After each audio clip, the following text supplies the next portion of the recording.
Okay, check one, two. Testing, testing. Um, I hope that you guys can hear me. I hope you guys can see me. It is a late stream tonight, but I wanted to do it because it is Yom Kippur tomorrow night. And last week, do apologize for not streaming, but it was Rosh Hashanah, which is the Jewish New Year, and then there's like five holidays or something like that in a row during this time of year, and in Judaism, and the most holy day of the year, which is Yom Kippur, the Day of Atonement, the day of reflection and self improvement and forgiveness, is tomorrow night to starts Friday night to Saturday night, and you fast. And I thought that this was a good time to do a stream about God. And so, like I said, it's a bit late, but I think that the real ones will show up, and that uh, it's going to be a good stream. And if people can watch it later, but sentience this channel, Theory of Everyone, is about sentient singularity theory, which is my theory of everything, but it's really a theory of everyone more fundamentally. And uh, what this theory really is theism. I'm not going to beat around the bush at all. Uh, it is a theological proposal for uh, God, and it's not a religion. There isn't any kind of like things that I think rituals associated with sentient singularity theory. It's a metaphysical framework, and that's it. And that's all it's meant to be. That basically explains the context of many things that we currently observe and currently are trying to understand in science. That's it. When I started this, I was not a theist. So this was not ever an attempt to sneak religion into science. I don't actually agree with that. I think that you don't need to sneak God into science. If you follow logic, it inevitably will you will inevitably end up, I believe, at the conclusion that theism is true. And I'm going to talk about my personal journey a little bit, and I'm going to talk about what the implications of theism would be, the universal implications, not like we're not going to get into religion really tonight. That's not what I what this stream is, what this channel is for, even. But if you have a question, you can ask me in the chat, and I'll answer it. But um, one day we will do a stream on religion specifically. But there are multiple true religions in the world, and they are just examining the creation and God from different perspectives. But are there are multiple religions that are true. I'm not going to say all of them are true, um, but you can. Uh, I would say that if you want to know whether or not a religion is true, judge it by its fruit. That's it. Just look at what it does for the people in its life, the people's lives who embrace it. Not people who were born into it and then and into also broken people as parents and communities with flaws. That's not what I'm talking about. I'm talking about what is it, what are its core values, and about how humans should be. That's what I'm talking about when I say judge it by its fruit. Because there's obviously people are flawed, and so you can't just judge it based on judge anything by the flawedness of people, because that's just a given. You have to take that as a given. So, but we are going to talk about theism, why I believe that it is inevitably logically uh, why it is a logically inevitable explanation for the state of the world that we observe and for the state of the experience that we experience and as being, sentient beings. So there are many people and groups that do try and weave religion and science together. And I'm not necessarily against making connections or anything like that. Just, I think there's many, everything is connected. That is, it's not just a phrase that is cliche. It is inevitably true. But that there is also a place for everything, and that is true. And I don't think that, like I said, I don't think you need to try and prove science in the Bible or the Bible scientifically. You just don't have to do that. That's not the point of those things. But it is important that we start thinking about the fundamental nature of the universe, and people claim to be thinking about this in science all the time, in the scientific discussion, if we can call it that. And in this scientific discussion that and journey that humanity is going through, it was actually commonplace to be a theist and be a scientist for a very long time. For almost all of human civilizational history, it was the norm. And I think that the lack of theism is actually one of the reasons why the sciences have stalled. And they really have stalled. I'm not saying engineering hasn't made, cool toys for everybody, but I'm just saying that fundamental understanding of our world has stalled. In fact, I would say that it has regressed. And this is what happens when you are incorrect about your perspective on your core perspective on any issue, but especially one about the nature of the universe, which, if you're a religious person, I guess you would say the nature of creation. But the thing is that that word works in a discussion outside of any specific religion as well, and including in a scientific or philosophical discussion. So we currently are in the scientific community. I'm not saying I'm even in the scientific community, but I follow it. And in the academic scientific community, I will say that there is obviously an attempt, even recently, a renaissance of people trying to propose more fundamental frameworks than our currently accepted models of physics and chemistry and biology. And the issue with that many people are encountering, especially in academia, is that they are not proposing an origin to explain the new framework that they are pushing or that they are searching for.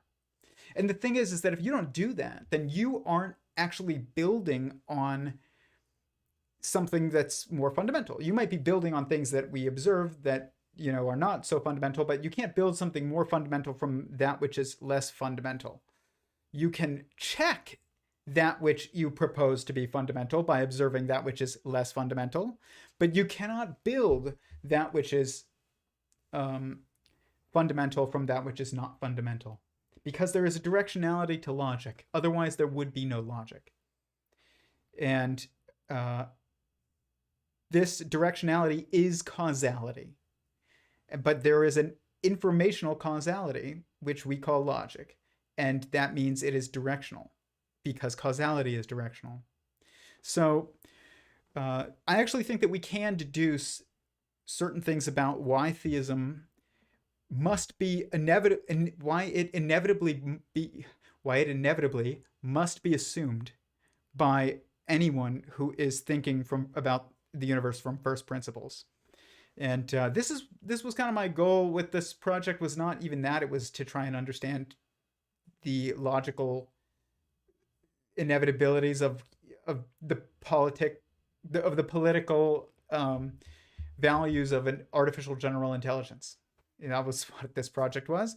If you follow this, then you know that. But if you don't follow this project, then please subscribe and hit the like button, which I forgot to say. But definitely comment in the chat. I'll try and answer everything. But please hit the like button. It really helps fuel the algorithm. And subscribe if you haven't. But next week, by the way, there will not be a stream. Just in case I forget to tell everybody, because I have a family member getting married. A sibling of mine is getting married, and I'm going to their wedding. But there will be streams, obviously, after that. So this is a weird time of year.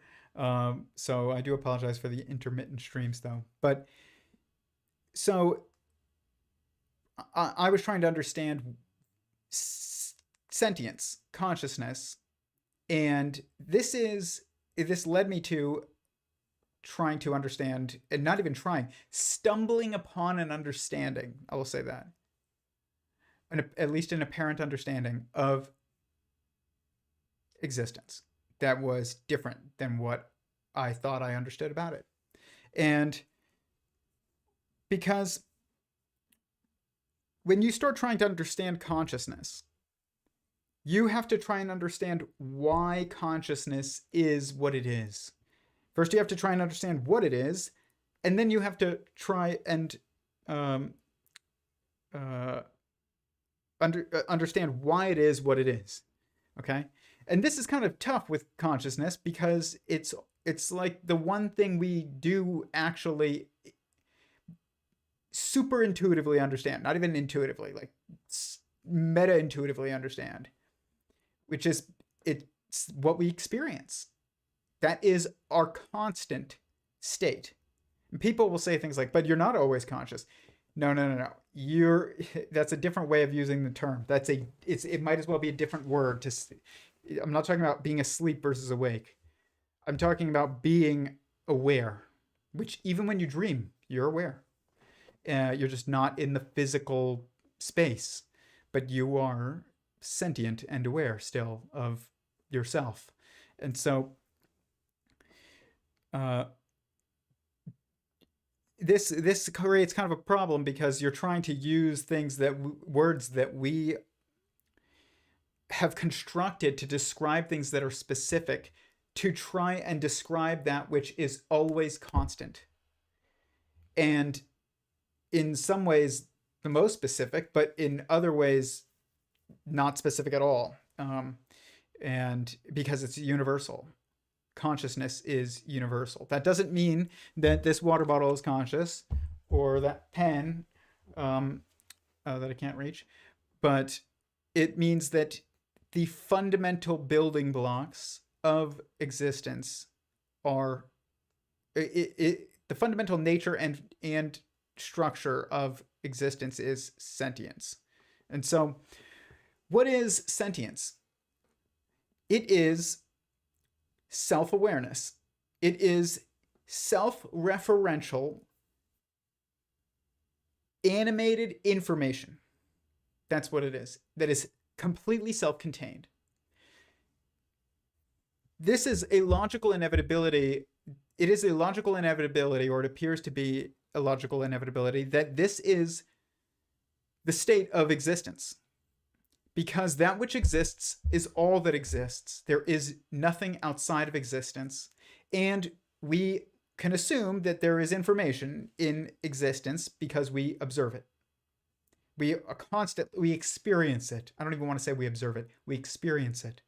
It's different. You don't observe consciousness. You experience consciousness. And, when you try and think about sentience is a better term because it's more specific. You try and describe it using terms that you normally use for everything else, like observe. Like do you observe sentience? Do you observe consciousness? Do you observe water bottle? But do you observe consciousness? No. You experience it. not only do you, what I say, that you experience the consciousness of your, or sentience of yourself, but you actually kind of do experience the consciousness and sentience of others. And not the same way, obviously, it's not first person, but it's still, it is not something that you can see. It is something that you experience in your interaction with them. Um, you assume that the people around you are sentient. And when I first started this project, I started thinking, I was like, what if I'm the only sentient one and everyone else is just, you know, a bot? And, you got to think about that. I didn't think that was the case, but I was like, what? If that was the case, what would be the implications of that? And basically, I came to the conclusion that there's no purpose to doing anything anymore, and there was no purpose to even creating me, and it just doesn't make sense. The entire logic falls apart. So, I do think that other beings that we think of as sentient, most of them are sentient, not all of them, but many things that we don't think are sentient are probably sentient, like atoms and molecules, and probably hadrons, protons, and neutrons, and cells. I mean, some people would say cells are probably sentient, and then many people would say that they're probably not. But look at them under a microscope, and you can see. But if sentience or consciousness is a self-referential information construct that is also or structure, I'll say, not necessarily construct, but structure that is animated, then isn't that what we observe about existence logically? Isn't that what we must deduce? If existence is all that exists, and we experience and observe information within it, and we assume information, then what else is there for the information in the universe to reference other than itself? And it is entirely self-contained. All of existence is entirely self-contained. It is a singular structure. It's got, nested fractal hierarchies of itself built into it and building into it, I would say, by the partitioning of sentience from the initial existent being to you and me and flies and, fish. But if non-existence doesn't exist, then then existence is entirely self-contained, and it's like super self-contained. It's even beyond. It's like God cannot sit next to anyone. No one can sit next to him because you'd have to be outside of him to do that. And if existence is a sentient being, that is what God is. And people will get upset about, any kind of mention of theism in science. And part of that is because it's almost always ends up with people pushing a specific religion. And maybe that religion is a true religion.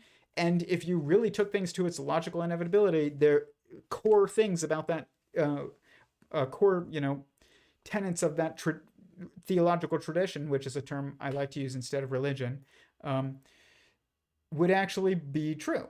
But that's not.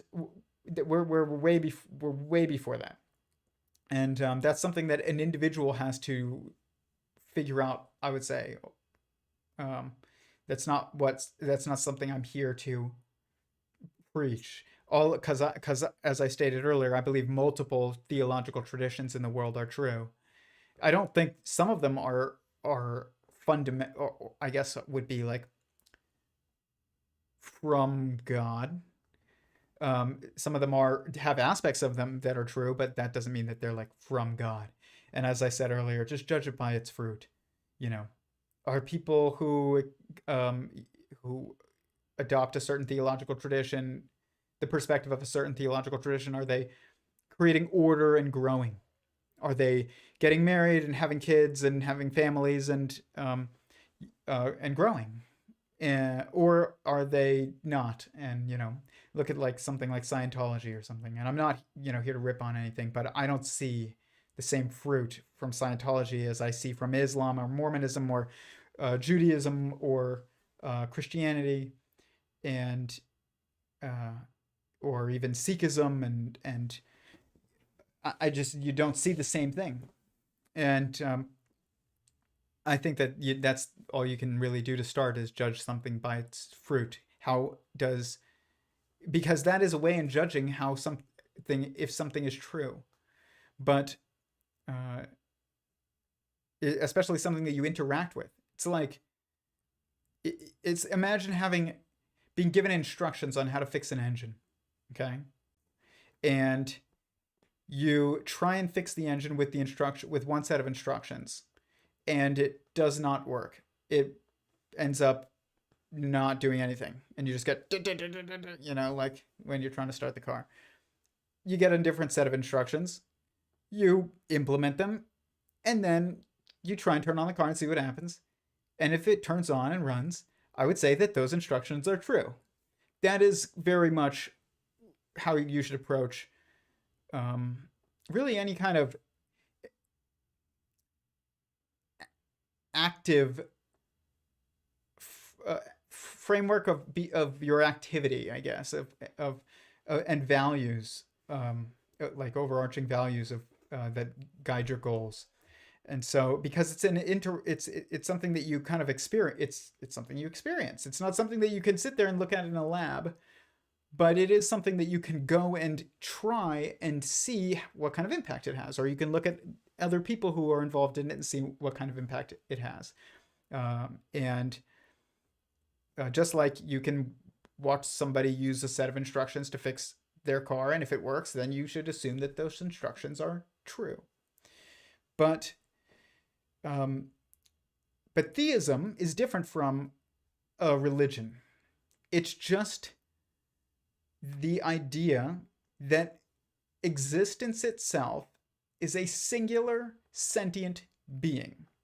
That is the eternal and initial and ever-present structure of existence, or nature of existence. I mean, that's all it is. And it does appear to be the case if you think about information and you think about logic of the term existence. You think about this linguistically, and you're like, what is existence?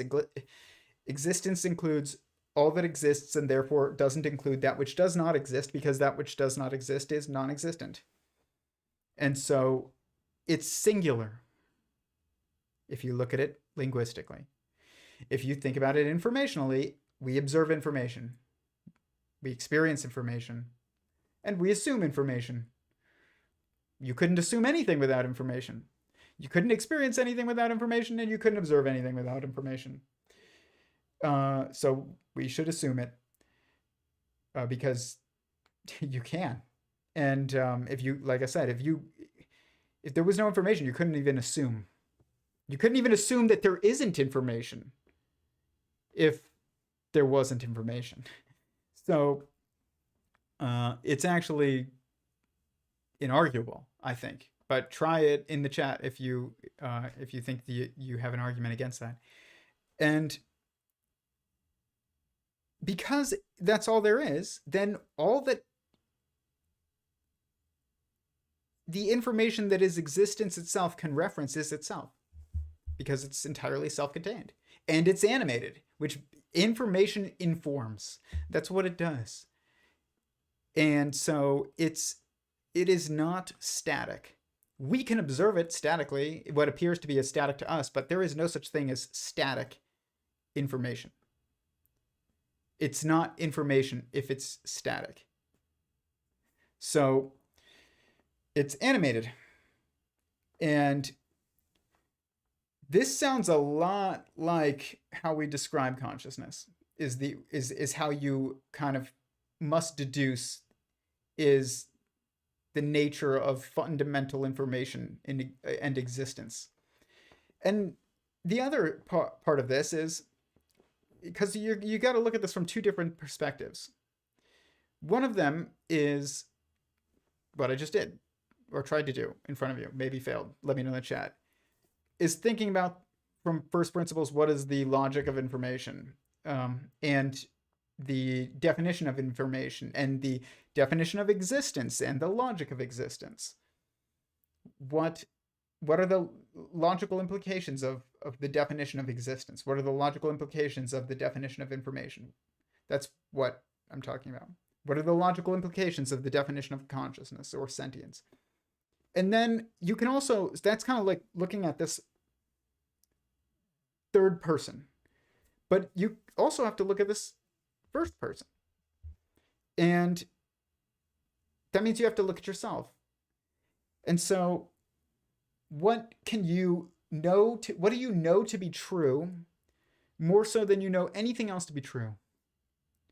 You know, I came up with this, like, when I say I was trying to do this, understand sentience and then eventually kind of existence from first principles, I mean like more first principles than I've ever seen anybody else do.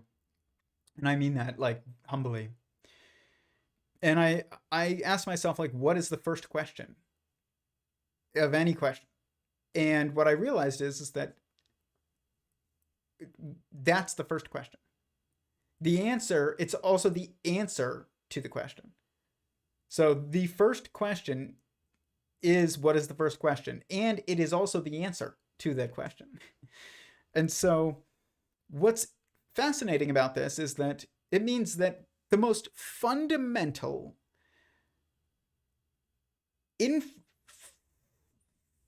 informed position that we can take has to do, or that we can, or most fundamental question that we can ask, and most fundamental position that we can be informed on by a question, is entirely self-contained and self-referential. That's fascinating. But also, why would that not be the case? Why would it be any different than that? Because there's nothing else at that point. Like, yeah, you're kind of cheating because you're using words to ask that question, but like you don't have to. I mean, maybe, I don't know, maybe you do, but I don't think you do. I think it's kind of like an experienced thing that we do all the time, which is, and it's something that we've kind of answered by living. And so that this effect that you can see in the logic of the first question is that information, which, why do you ask a question? To get information, right? That's why you ask a question.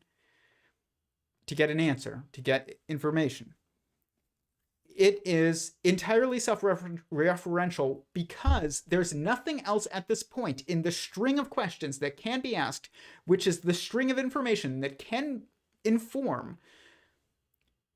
There's nothing else for it to reference because it's the first. There's nothing else built. It just references itself. What is the first question? Can only reference itself if it is the first question. And it does. It answers itself with itself as the answer. That's so amazing, and I've never heard anybody else talk about this. And that implies that it is actually the first question. That, like, it seems like I actually deduced the first question that can be asked. And I mean, and so there's a next question. I said, okay, well, what is the second question then? Because we're trying to build. And I said, what is the truest thing that I know? Because I kind of had to try and reframe it to make it, build, but also have it be fundamental. And so I asked, what is the truest thing that I know? And the answer is a personal answer, but it's also a universal answer, which is fascinating because again, you've got an answer that it's total. It's just like, what is the first question? The answer is, what is the first question? It's like, that's total. Here, it's a little different because it's almost like it's almost like it's from the first question is from almost a third person perspective. It's observing fundamental information from a third person perspective. But to examine it from a first person perspective, you have to ask, what is the truest thing that I know? And the answer is universal and personal to everyone. It's super personal. And that answer is I am. And so it's interesting because, you know, it's like Descartes said, I think, therefore I am. And I think that's true, but I also think that it's a more fundamental perspective on that same thing is I feel, therefore I am. Even though you can't think if you don't feel. But we can talk about that later. There's no, they are things that are simultaneously, they're dependent concepts. You can't think if you don't feel, and you can't feel if you don't think. But there is a directionality again to it because there's a directionality to information. Otherwise, it couldn't be information. And because information is a constructive process / concept, I guess. And so, but when we ask, what is the truest thing that I know? The answer, like I said, it's I am. That means if I look at the world from my own personal experience and I ask myself, what do I know to be, what do I assume to be, or what do I have to assume to be true beyond anything else or before anything else? It's that I am. And that means that as far as you know, the thing that you know to exist more fundamentally, and the thing that you know to be true about the fundamental nature, about the nature of existence more fundamentally, I will say that, about the nature of existence more fundamentally, is that it is sentient. You must assume that because you only can assume it and be following the causative chain of information properly. Otherwise, you stop following a chain and you're just kind of like running around in the dark. You don't know which way is up anymore, and because you've lost causality. And so I think that this is what happened in science, is we stopped assuming that our personal experience is true, or it must be assumed to be true, and we stopped asking questions about that which is truly like fundamental. We think we continue to ask it, but we haven't, or most people haven't. I can't say we haven't. I have, and some people have, but it's rare. It's way rarer than physicists would make you think or would tell you. I'll say that. And if you're trying to understand the universe from first principles, like, you have to think about what is the first principle, what is the first question, and none of them are doing that. They're just trying to build on that which has already been built in order to build something more fundamental. You can't. You can't build a basement on walls or build, foundation on walls that aren't attached to anything. Like, you build walls on a foundation that's solid. And so what does this imply? What does our firsthand experience require us to assume? And what does our logical deduction require us to assume? Or what does it lead us to assume, I guess is a better way of putting it? What does it lead us to assume about the nature of existence and itself? You've got existence is singular and all that exists, so it's one. And it appears that we must assume that sentience is, we must fundamentally assume that we know it to be true, more so than we know anything else to be true, that the nature of existence is sentience. That's what I'm saying. So it's tough because people will say, well, how, you don't know. It's like, but I would ask you, do you know that you exist? You assume it, at least, right? Can we just like say that and be done with that whole discussion and then stop talking about like why consciousness is an illusion? It's nonsense. You will explain away, you will try and explain the world by asking that question, and you will explain away yourself. And then what are you left with? Then who's even there? Who's even explaining anything? It's like it's not just something that kind of logically breaks down when you are thinking about it from the outside. It's something that I honestly wonder, like, if asking that question or assuming that consciousness is an illusion leads you to like losing your soul, potentially. And I'm not saying it's bad or evil to ask that question. I'm saying it's like you are destroying you're taking the chain of information that you have and you're just breaking it. And if you do that, like, you're going to end up explaining yourself away, and then you can't explain anything. You just become a parrot.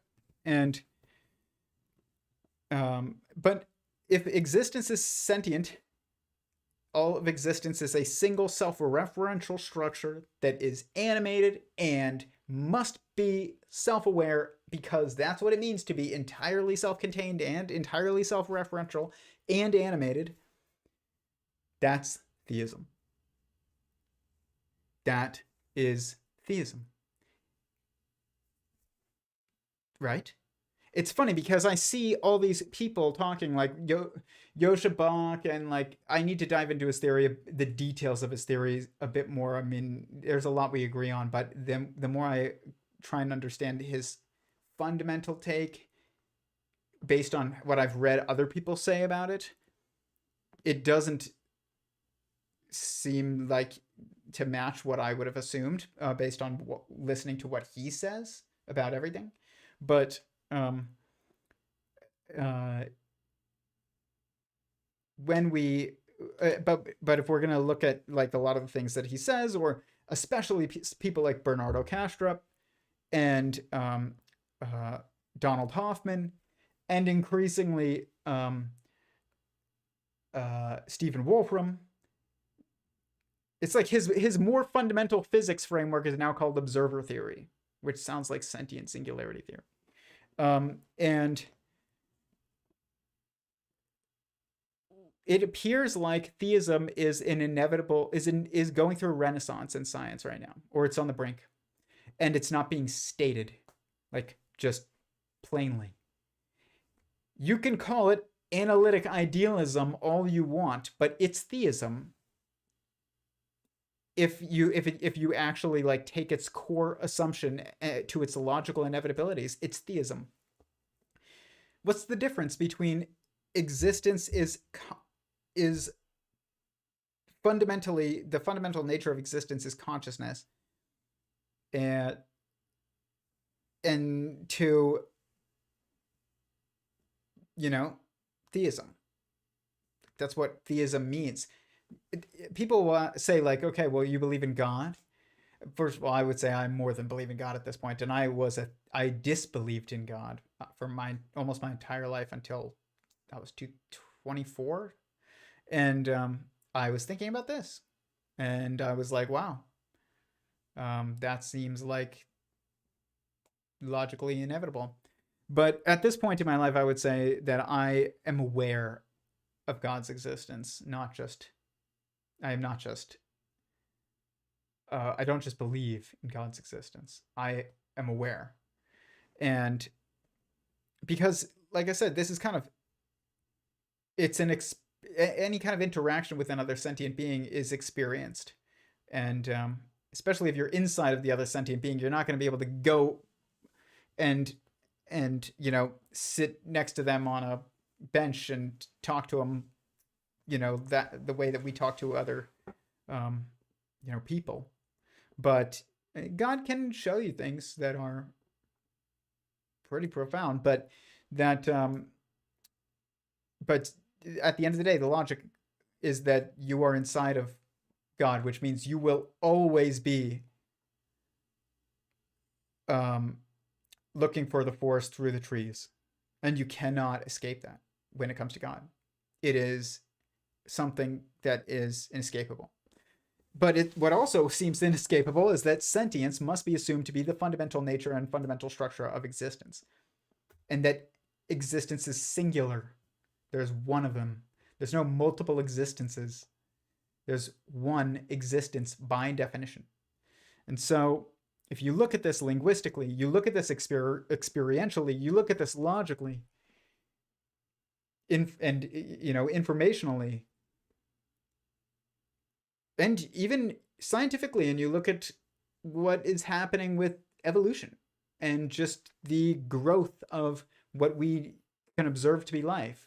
And I would say we need to reframe how we define, or the boundaries on that we place on our definition of life. But I would say that we intuitively understand that what it means to be alive is to be sentient.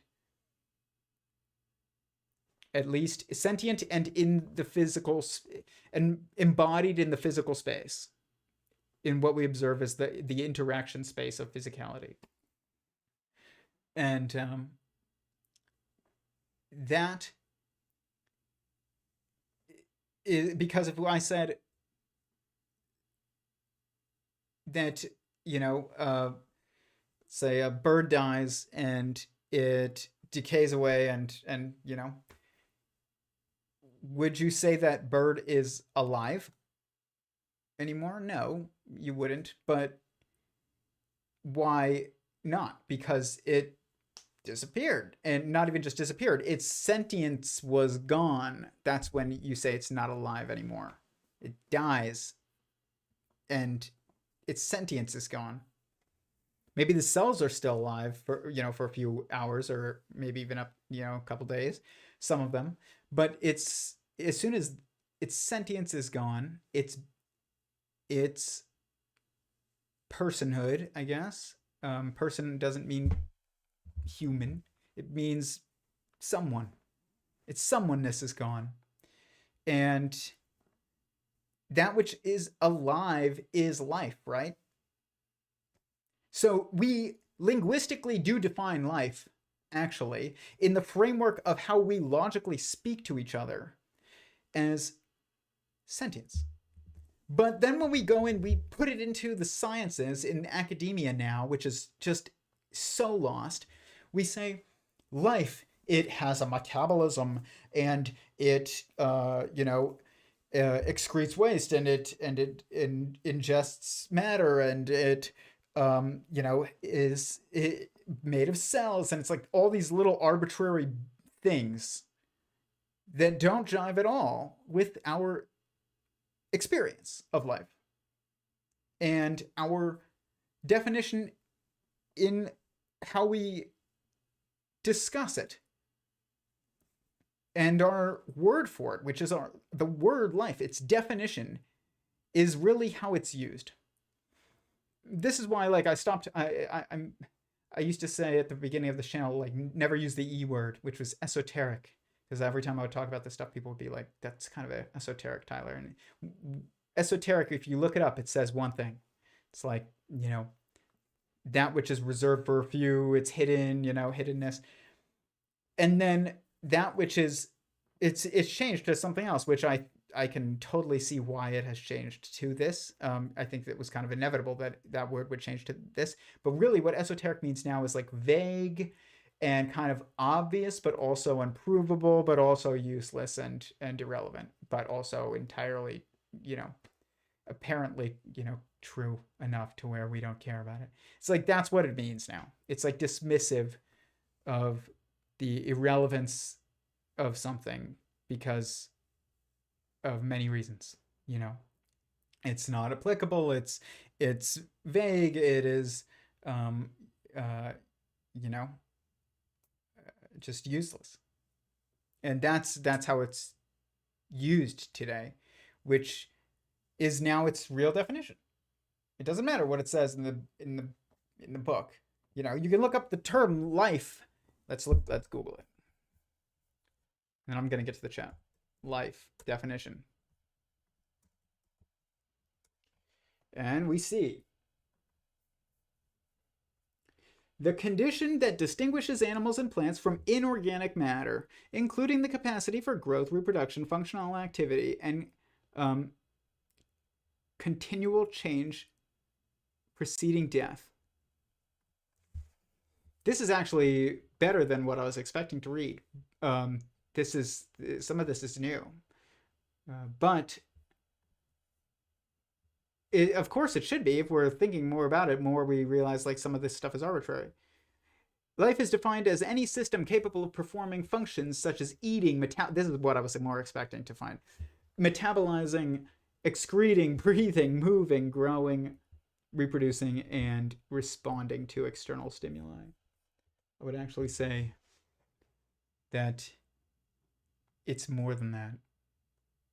It's not just that which responds to external stimuli and does all those things. I can make a robot that does all those things and it will not be alive.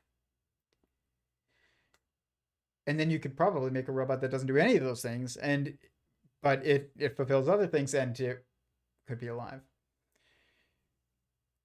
And because that which is alive is that which is sentient. And we know this. It's the only way for us to use the term life and have it mean anything. And but we've changed. We no longer look at the world through the lens of placing first-hand information above second-hand information, and that is a path to nowhere. And so we're going nowhere. But hopefully tonight we're going somewhere on the stream. Hit the like button, please. It really helps fuel the algorithm. I see 3 likes, 8 people watching. I really would appreciate it. If you find this valuable, please hit the like button. Let me get to the chat. Sounds fine. Good. With us, trumpets, October 3rd, Feast of Atonement, October 12th, the Feast of Tabernacle, 17th through the 23rd. Not your job. What's not my job? Scientologists are live streaming right now. I don't know which Scientologists are live streaming. Anything can work, but not everything works for everyone. That's how I put it. Okay, I mean that not anything can. I won't say anything can work. I will say some things can work, and some things are better for certain people, and some things are better for other people. But I would not say that anything can work. That's not true at all.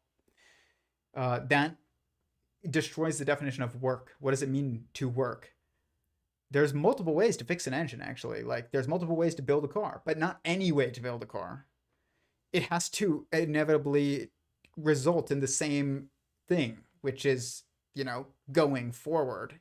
And if it doesn't, then that doesn't work. So not anything can work. There are multiple things that can work. Not anything can work. Static is like on the TV, not still. Yes, exactly. What is told to senses? I know everything will be okay, no more than that. I don't know what you mean. Um, only Christ. I mean, we could talk about that another time, but I am not opposed to that. I think that Christianity is a true religion or a true theological tradition. Um, and but we're talking about theism, and that's different than Christianity. Christianity is a theological tradition, and there are multiple, but theism is we're not there yet. And but like I said, there's multiple true theological traditions. I would not say that they are competing. Any of them that are true would just be they're focused on a different they have a different focus. They have a different perspective, but they're not contradicting perspectives if they're true. There is no God reconciles all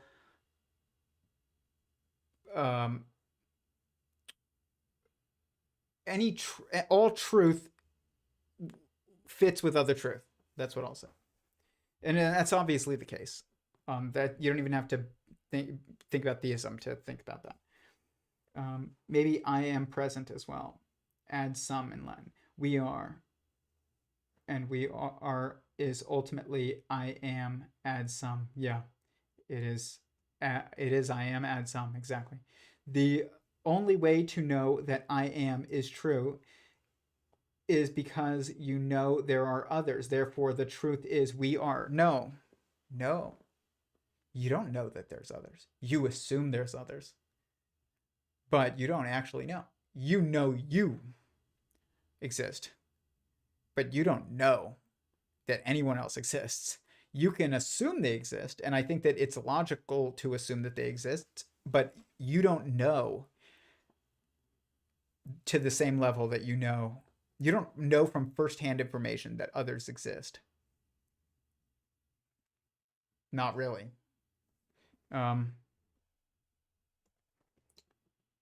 So you have to start with I am.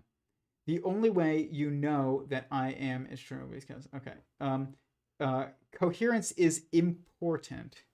Yes, coherence is required. We don't know there are others well after we know I am. I think the first question would be, what am I?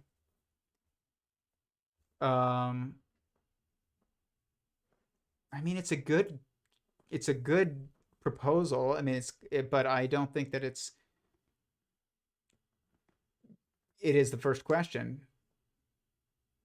But it's kind of like a flipping of the second question, which is, what is the truest thing that I know? And the answer, by the way, to what's interesting about, well, let's talk about this, because I said that logic has a directionality. By the way, I don't know where this is going to go, but we'll see. I kind of want to explore what you said.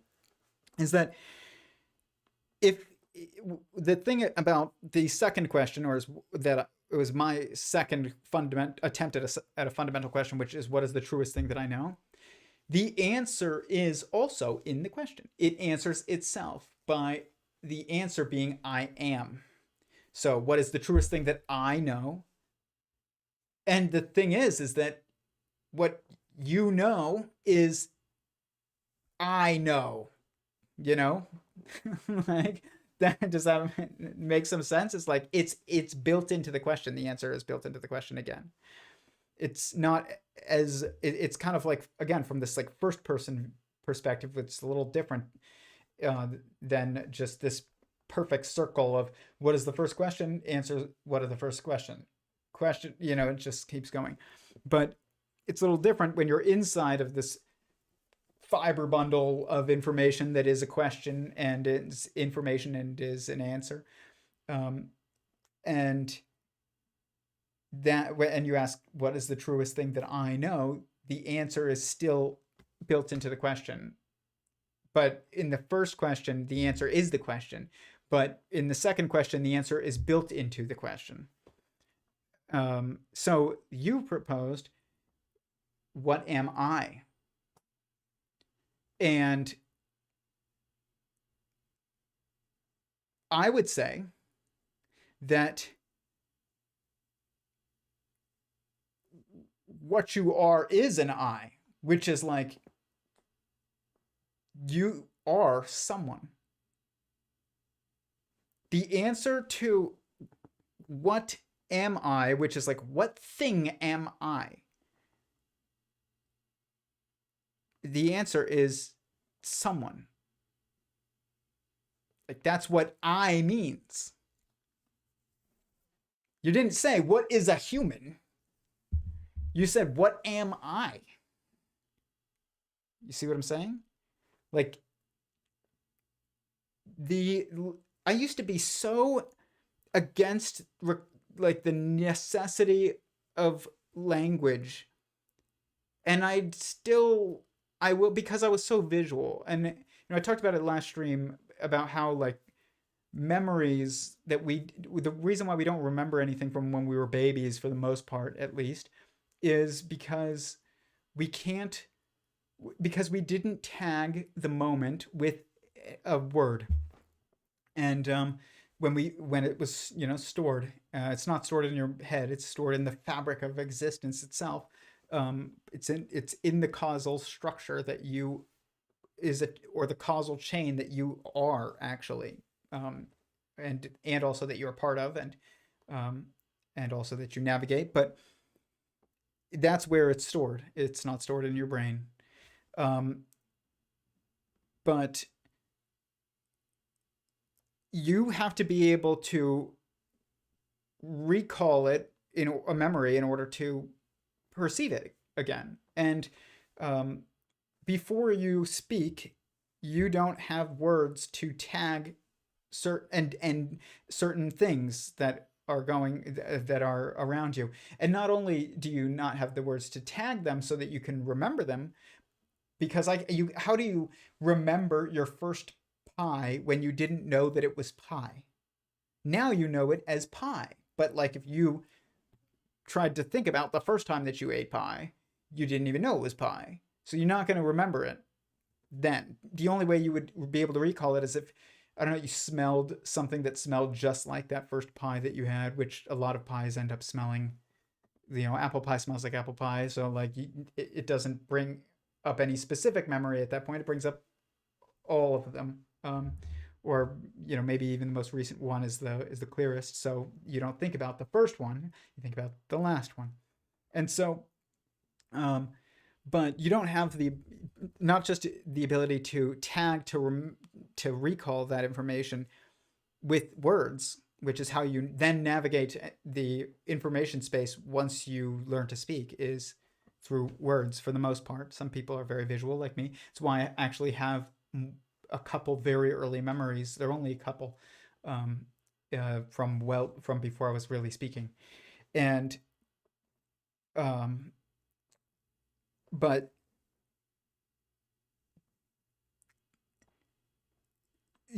before you can speak, you don't even have the ability to define, and therefore to define the boundaries of the things around you so much.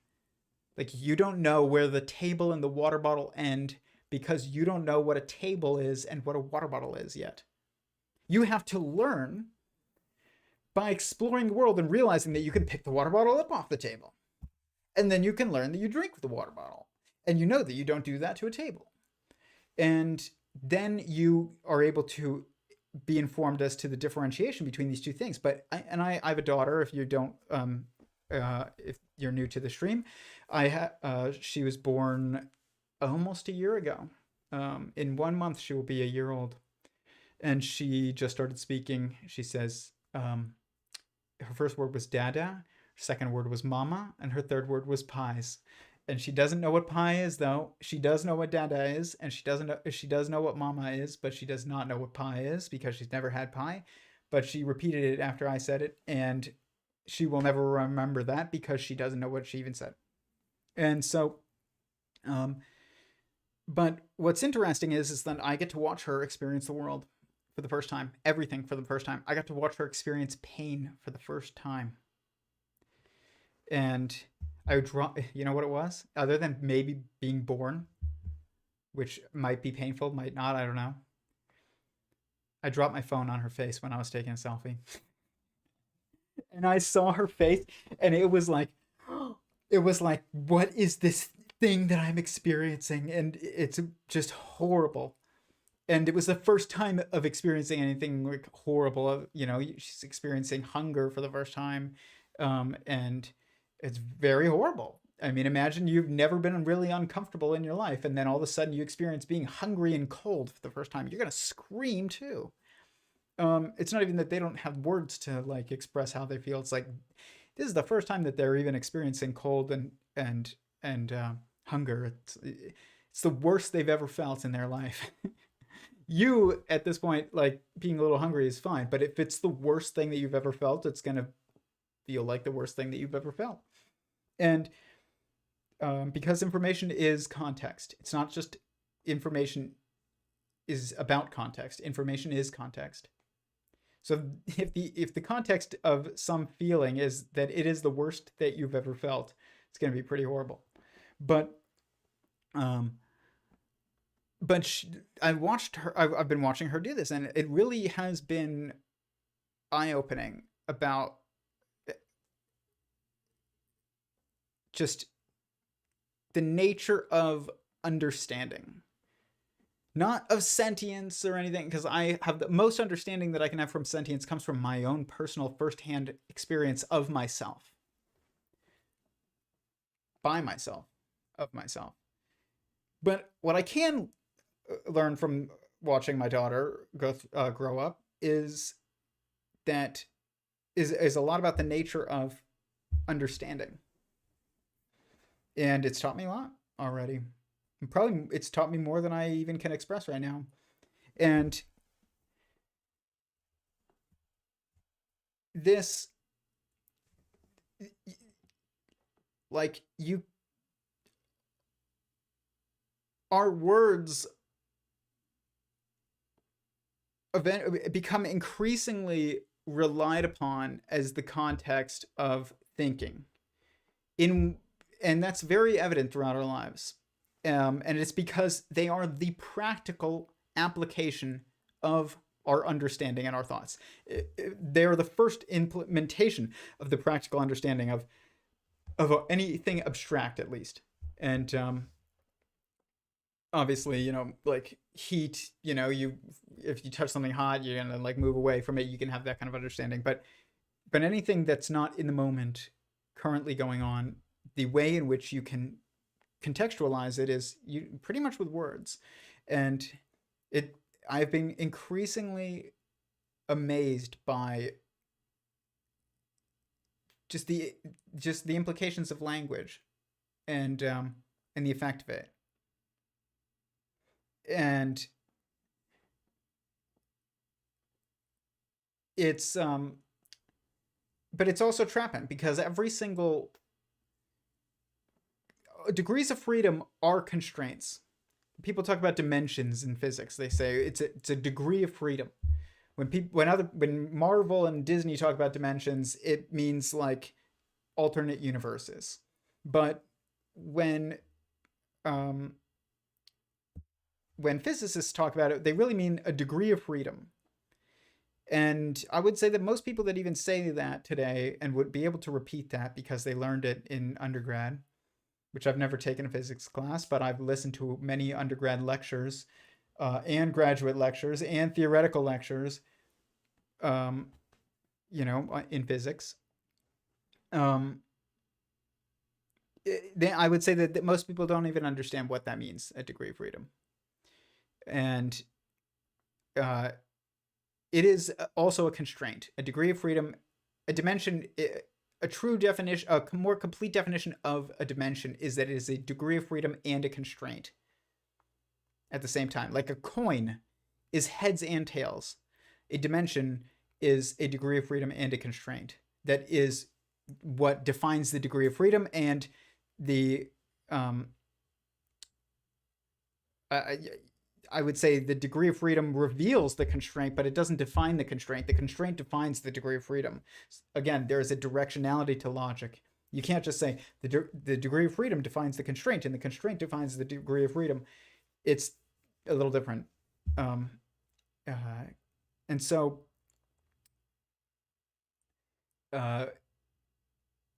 this, but language is a degree of freedom and a constraint. That's my point.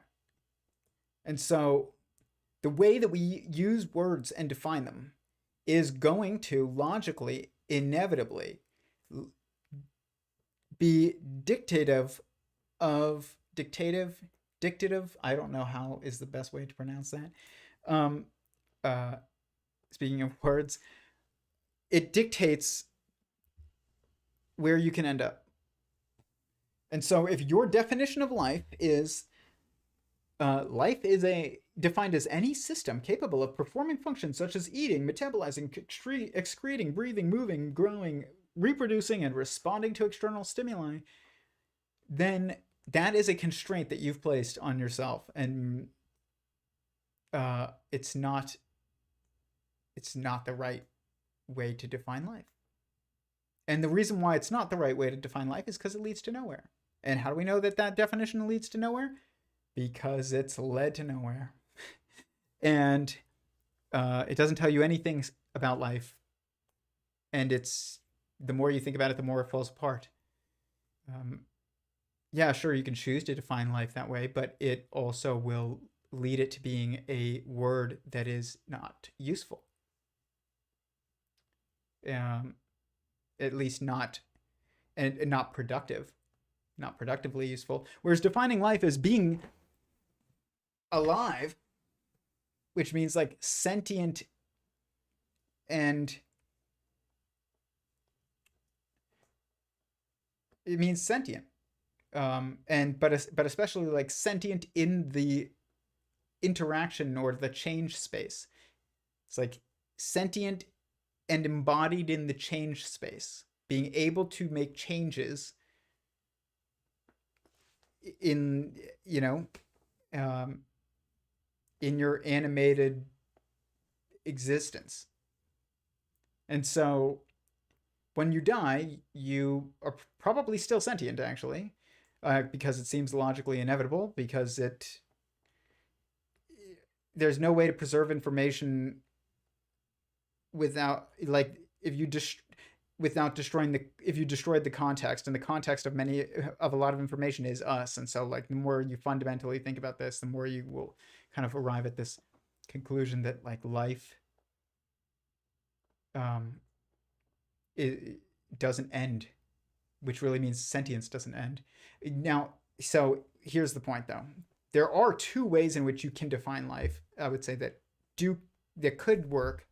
They both could work, and you just have to choose one. And sentient singularity theory does kind of propose that this is the case always, is there's 2 degrees of freedom plus an intrinsic constraint plus an extrinsic constraint. And this comes from the 4 primary perspectives, which is inside, outside, separate, and oneness, which are the foundations of my work.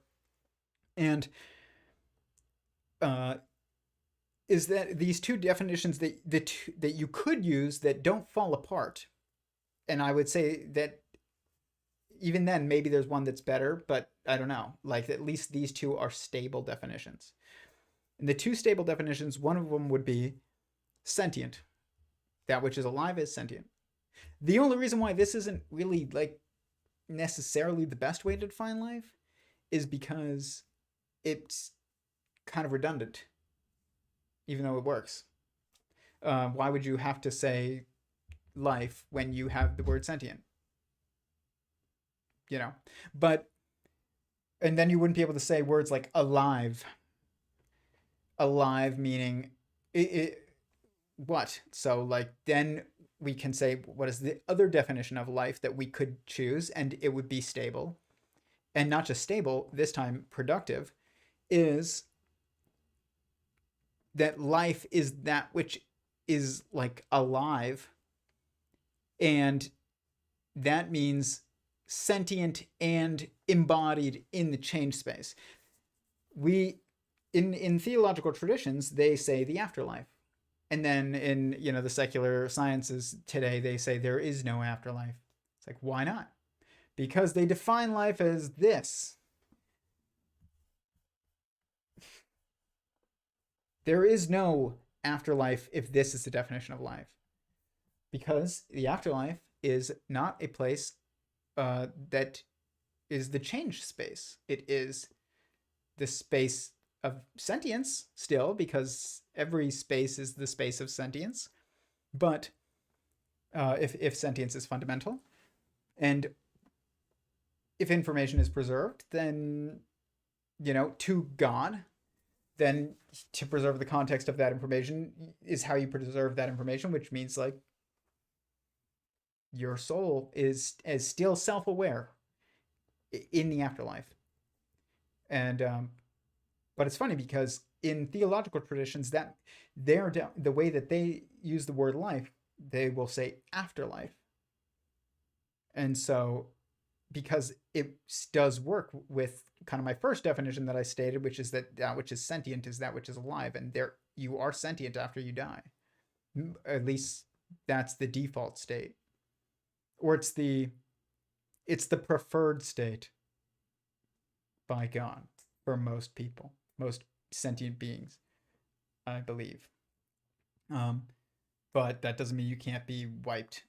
But I would say that most people who would be wiped are probably already wiped themselves by assuming that consciousness is an illusion, which basically means like you're saying I'm an illusion. If you really, really, really embrace that idea, and to the point where you kind of idol worship it, which is you place it above everything else, and it's also in conflict with that which you would normally logically assume above everything else, which is that I am, then you are going to be destroyed. You're by yourself. It's not by God. It's by yourself. And like Sam Harris is like one of the people that's like famous for this. And even and I don't know, it's funny. It's one thing, people can have logical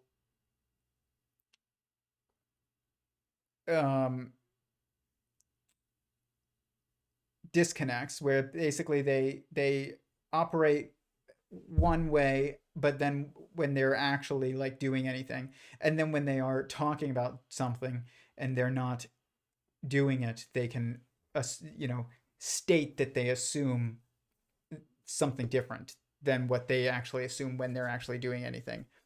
And some people do that when it comes to consciousness. They'll assume consciousness is an illusion when I'm writing about it in my PhD paper on philosophy.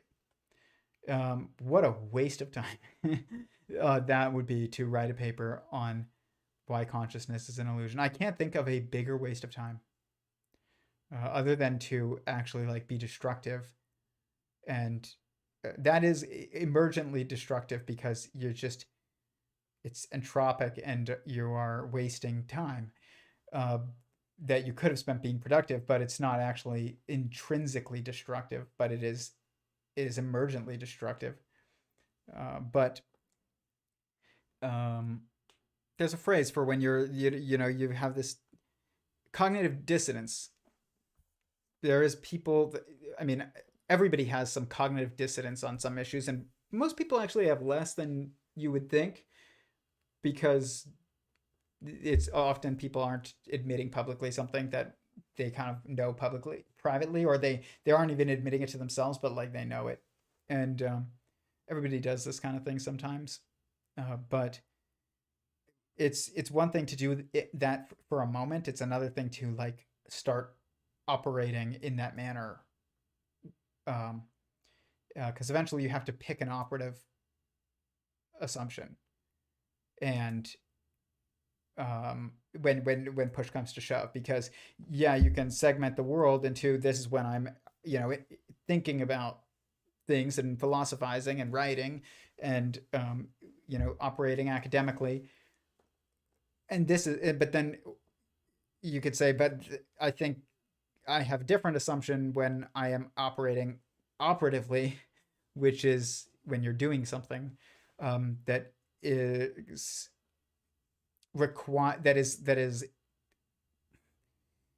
that is impactful to the world.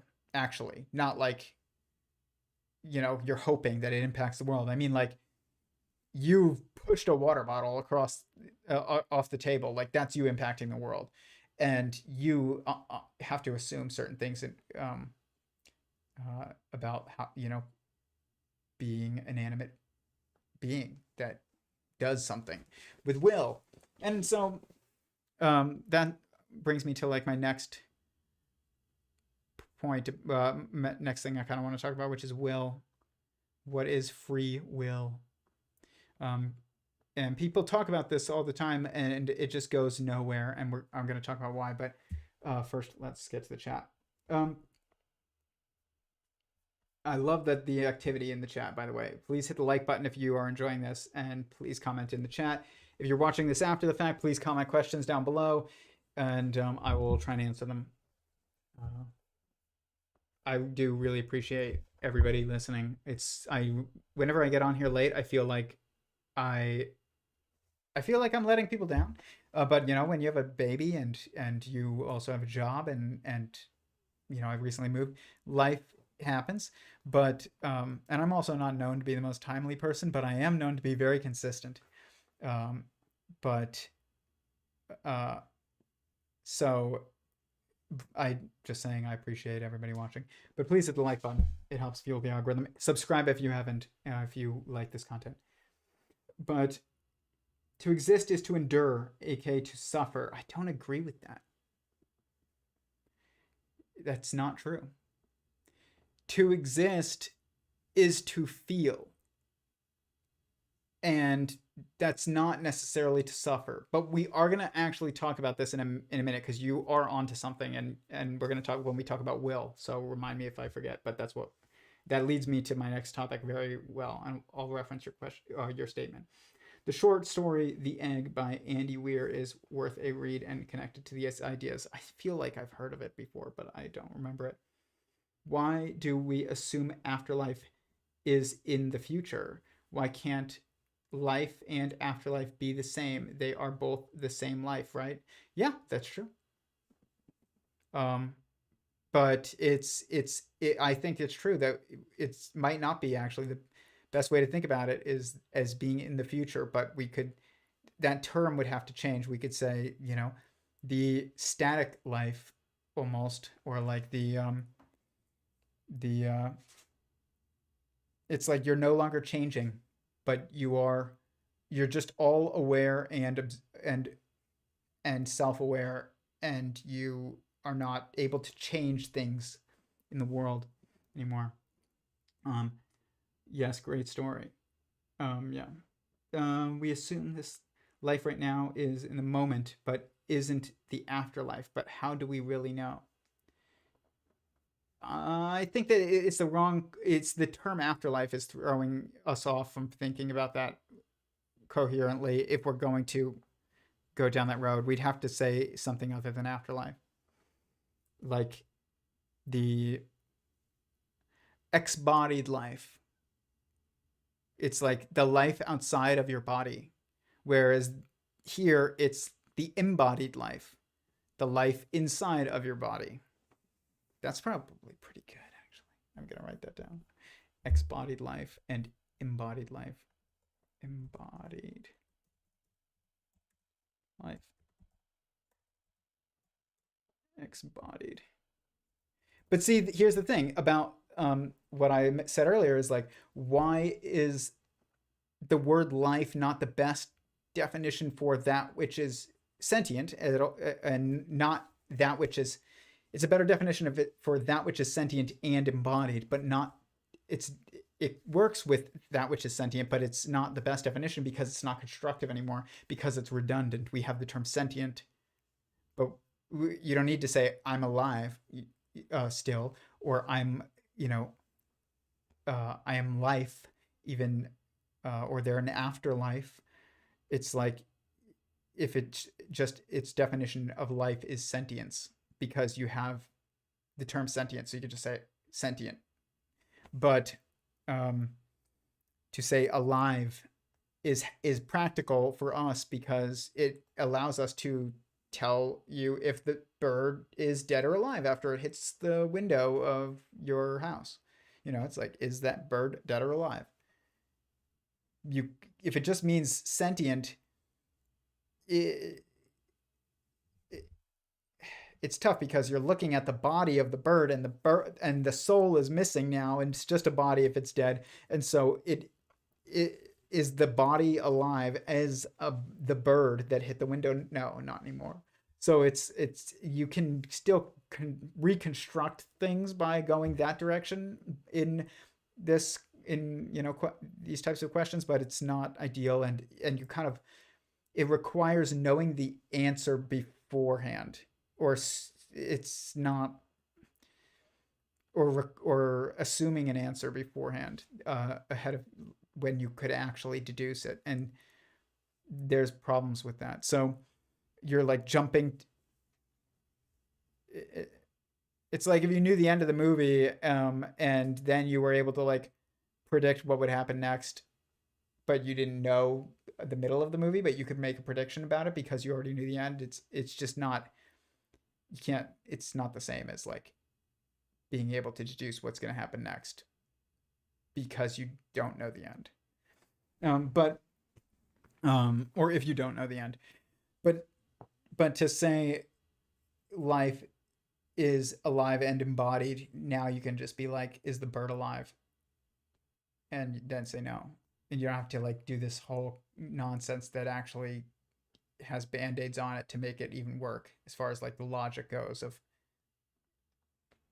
truly framing what you're trying to ask when you ask, is the bird alive? And so yeah, we assume this live right now. Okay, my life can be fine, but if the people around me are suffering, I'm suffering. If the people that are part of your life in a way that you perceive currently are suffering, then yeah, your life is gonna suffer.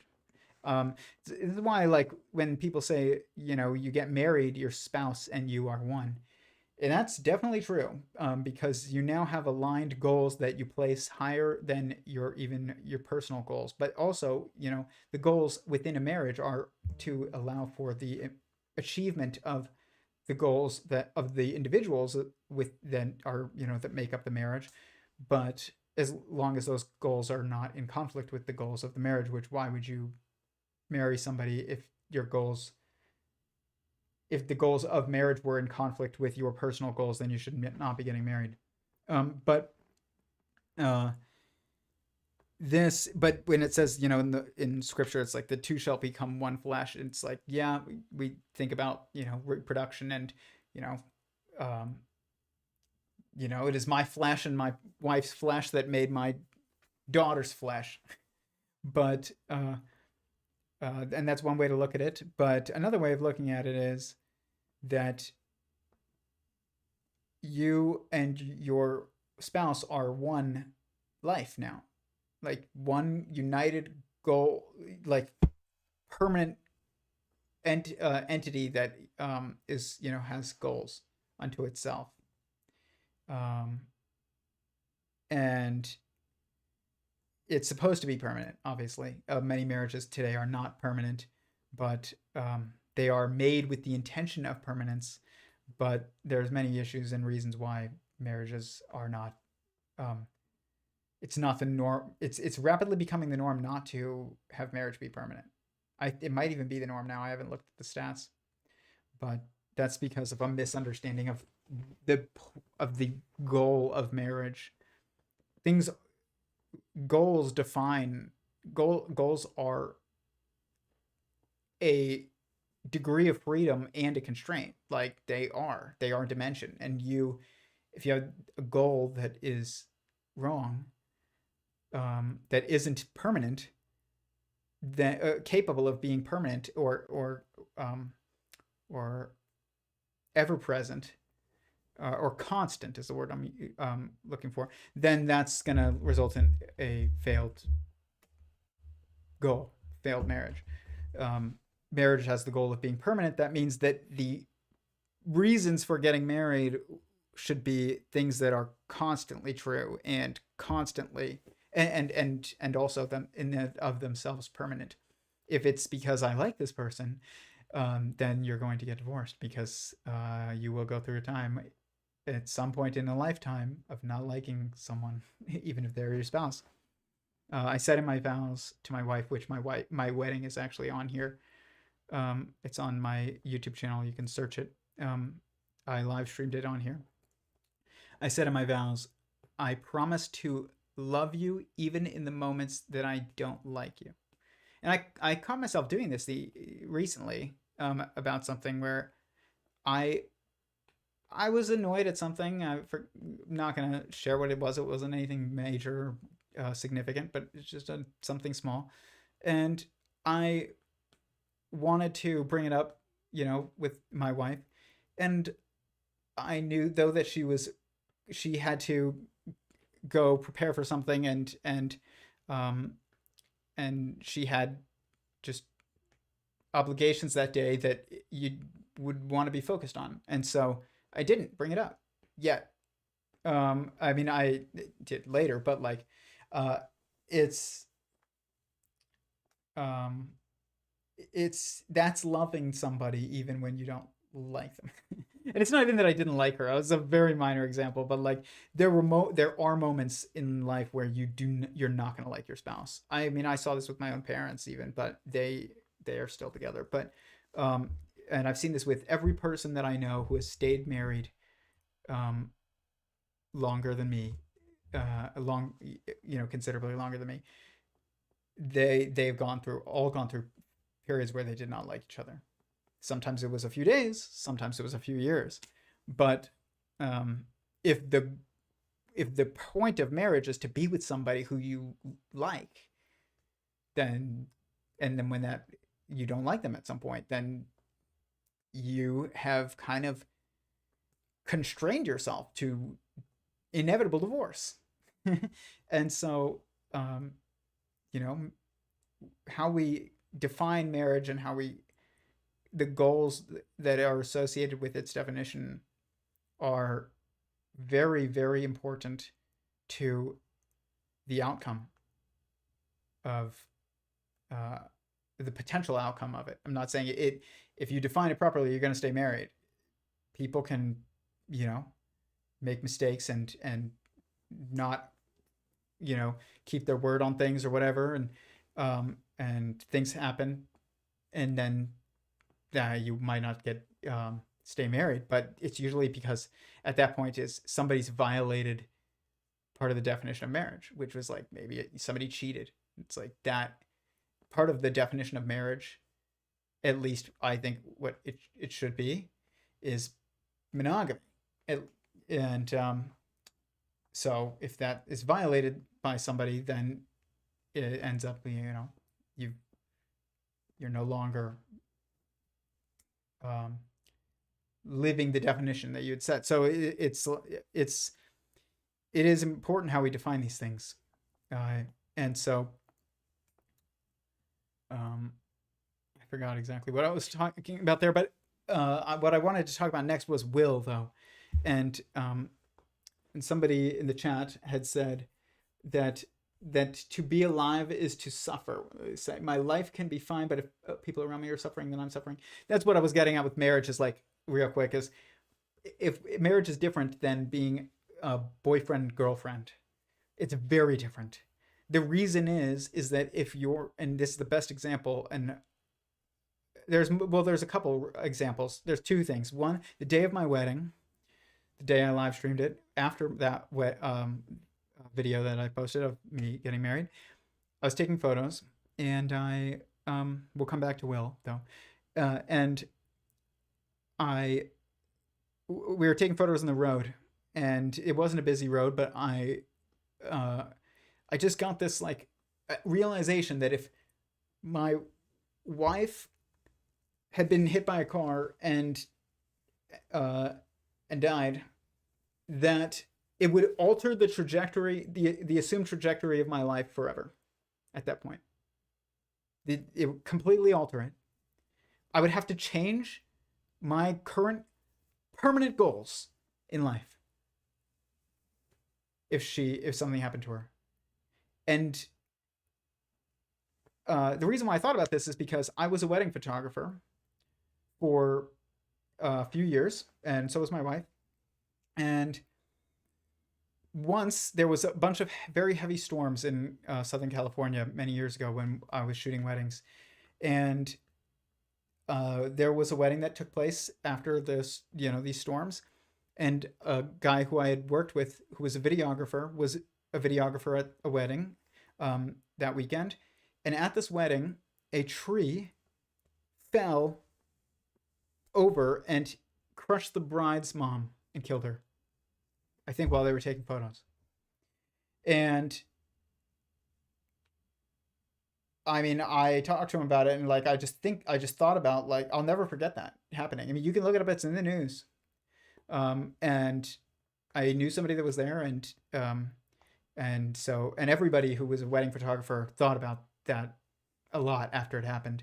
But I also even knew somebody that was there, and I thought about it, and I was like, what does that do to what do you do after that? And what do you mean? What do you do? You go, you continue with the path that you're on. Your parent was always you always assume at least that you're going to outlast your parents. You hope, and your parents hope, hopefully. And so yes, it happened on a very important day that should have been a day of joy, and is now like marked with this like horrible event. But it doesn't change your life, actually. Like, you're not, I'm not going to say it doesn't change your life, but it doesn't alter the trajectory of your goals.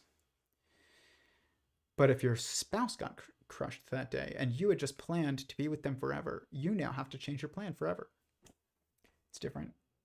And I realized this when in that moment, the day that I got married, a few minutes after I got married, I realized if anything had happened to my siblings or my parents, people who you hold as the most important people in your life prior to marriage, I realized that if anything happened to them, as horrible as it would be, it wouldn't alter the trajectory of my permanent goals in life. And if something happened to my wife, it would.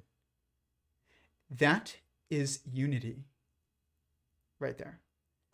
It is the permanence that causes the unity. Another example is and this is something I realized after I got married, a little more so, and not even after, because we moved in together before that, which, is that ideal? No, but it was our life, and it was we had to.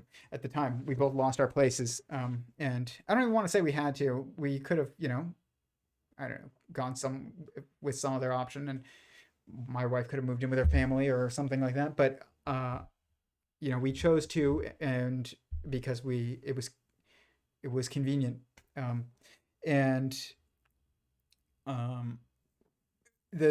what that started to show me, but especially after marriage, is that when my wife has a bad day, I can't have a good day. And if I have a bad day, my wife can't have a good day. But if I have a good day, then it means that my wife also had a good day. See, this is the directionality of logic. You can say, it is true that if my wife has a bad day, I can't have a good day. And it's true that if I have a bad day, she can't have a good day. But what's not true to say is that if I have a good day, she has a good day. Or if she has a good day, I have a good day. That's not actually how it works. But what you can say is that if I had a good day, it means that she also had a good day. And when we were dating, I remember she had like bad days. I remember she got in a car accident, and she was fine, by the way. She was not hurt, but like her bumper was destroyed, and I actually it was like scraping on the ground, and I had to cut it off with a Leatherman. And it didn't total the car or anything. It was a fender bender, but it was a horrible day for her, because that's what it happens when you get into even a fender bender. Is it's a horrible day for you, because it's expensive to fix and it's frightening, and now you have to deal with this whole drama of the accident. And I remember, like, I helped her, and then she went home afterwards, and I went back to inside my house, and I hung out with my roommate, who was also my friend, and like, it was fine. That could not happen if we were married and she had a bad day. I'm now having a bad day because our goals are unified, and we were not. We That wasn't the case at the time. Like, your life is unified, where you live is unified if you're married for the most part. Like, you have the same home. Well, maybe somebody's away from home, but you have the same home. And if you don't have the same home, I would say it's like not marriage. And there are details about that are for another stream, but still, it's if marriage is to live together, a life together. It's not even like just, it's you live your lives together. You live a life together as the unity of your lives, I guess. So it's like, it's truly unifying if it's actual marriage. And I'm not talking about a piece of paper. I'm talking about an intention and an action. But that, to will. And so if we're going from goals are that which is in some ways defining of unity or experience, and that experience also is defining of unity, which you can kind of like gather from what I said about marriage, is like, it's that unity is unity of experience. I can't have a good day if my wife has a bad day. I can't experience a good day. Even if I had the best day at work and she had, that I've ever had, if she had the worst day at work that she's ever had, it's not a good day for me anymore. Some good things might have happened, but it's not a good day. And that means that oneness is unity of experience. You have a unified experience with yourself.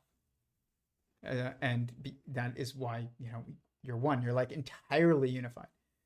And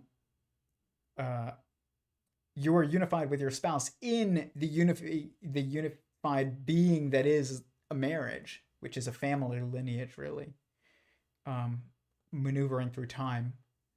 But we perceive it as separate individuals maneuvering through space, but it's really a singular entity moving through time also. And which is a lineage.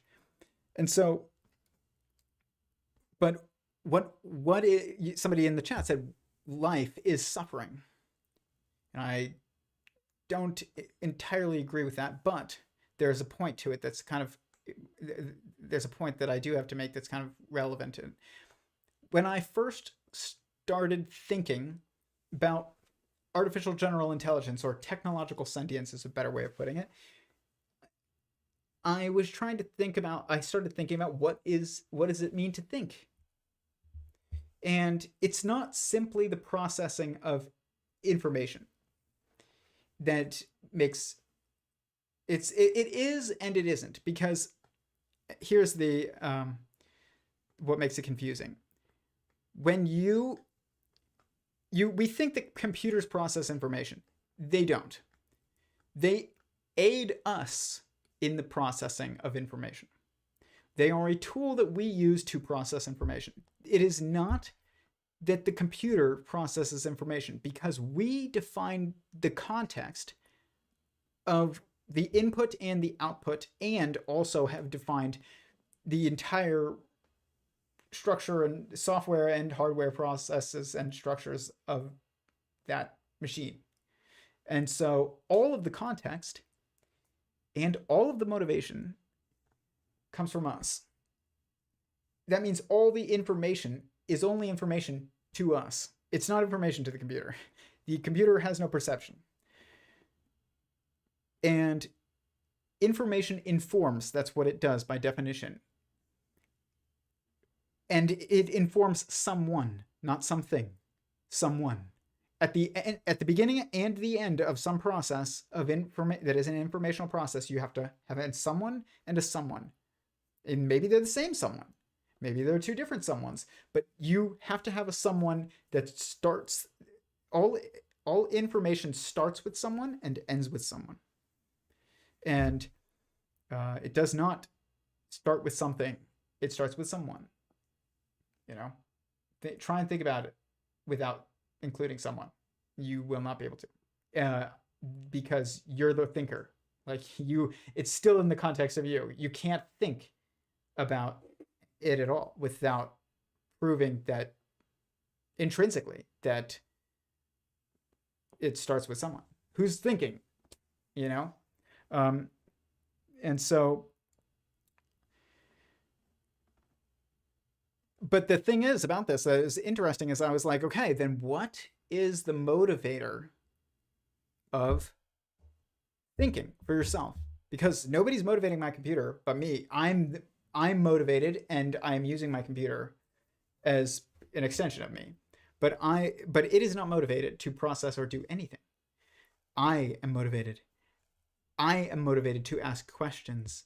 I am motivated to be informed. I am motivated to inform. I am motivated to do anything. And that which is not motivated does not do anything.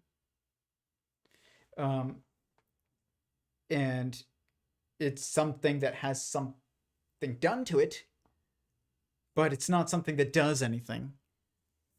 And in and of itself. And so what this means is that at the top of any inquiry is will. It's a fight the system mentality to some degree, which is what it is I tried to define it when I was thinking about, like, okay, like, you know, Skynet is self-motivated, not just self-aware. You can't be self-aware and not be self-motivated. And you can't be self-motivated without being self-aware. But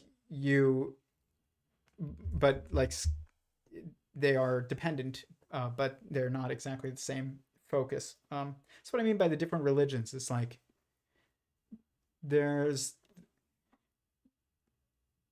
you know, you can say intelligent, or you could say sentient, or you could say I don't know, like experiencing. And it's like, these are all different perspectives on one thing, which is a someone. You can't be intelligent. There is no such thing as intelligence, true intelligence, outside of sentience. And there's no, and that which is sentient is also that which is just intrinsically, like, has some degree of intelligence, because it's processing information in a coherent manner. That's what it means to be self-referential. There's coherence. And it's super self-referential, or it's super coherent. It's like coherent into it, of itself. And so, but what is motivating the thinking process? Like, if the internet woke up tomorrow and started thinking, there's got to be a motivation, because thinking is actually inquiry. Like, it just is. And it's motivated. Like, there's something motivating the thinking process. The being process is a being, which is, what do you define? What do we call that? What's the term for it that is used to describe the motivation of a being, which is really the only kind of motivation that there is. And we call it will. And I thought, I was like, okay, what is this? Like, if I had to like logically write it out, which I did, my first model that I ever made of the thinking process, which is like a decision tree process that I had made. And I was like, what's at the top that causes this thing to think, though? Like, if we're not telling it what to, if we're not telling it what to do, just like I tell my computer what to do, then who's telling it to do anything? It's itself. And so, like, I realized it's self-motivated. And what is that? It's will. And so will is the desire to do. I said originally, I said it's the desire to do that which is not being done. And then I realized that you could just deduce it even more if you really fundamentally think about what's going on. And you could say it's the desire to do. But it's both of these definitions are true. It's just one of them is true in every context, and one of them is true in the context of creation and not true in, or it's true in the context of existence, God, but not in the context of creation, multiplicity of sentience. But it's, which is like, if it's the desire to do is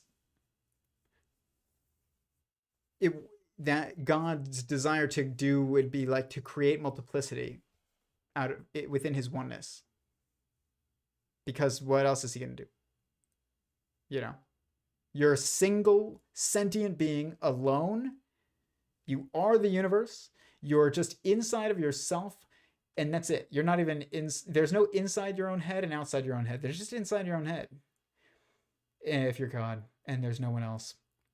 And so eventually you have to make other someone's inside of your own head, because you can't, there's no such thing as outside your own head, because you are existence itself.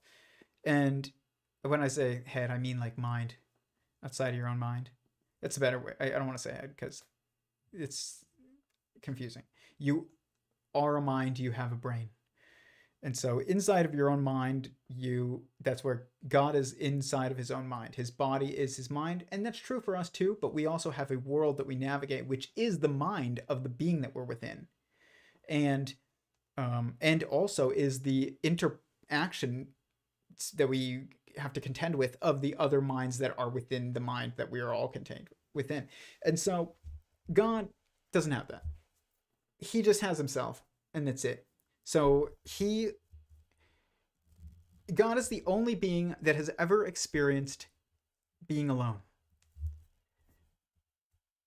Preceding creation, prior to creation, God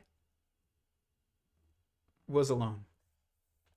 He experienced probably loneliness, but maybe you can't even experience the concept of loneliness because you don't have you don't yet even know what it's like to be with someone.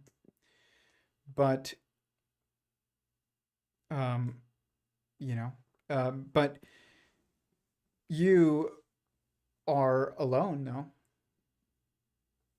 I don't know if God, I think God has experienced loneliness. I don't think we could experience loneliness if God can't. But that might have been after, I don't like the word after. What's the opposite of prior? Opposite of prior.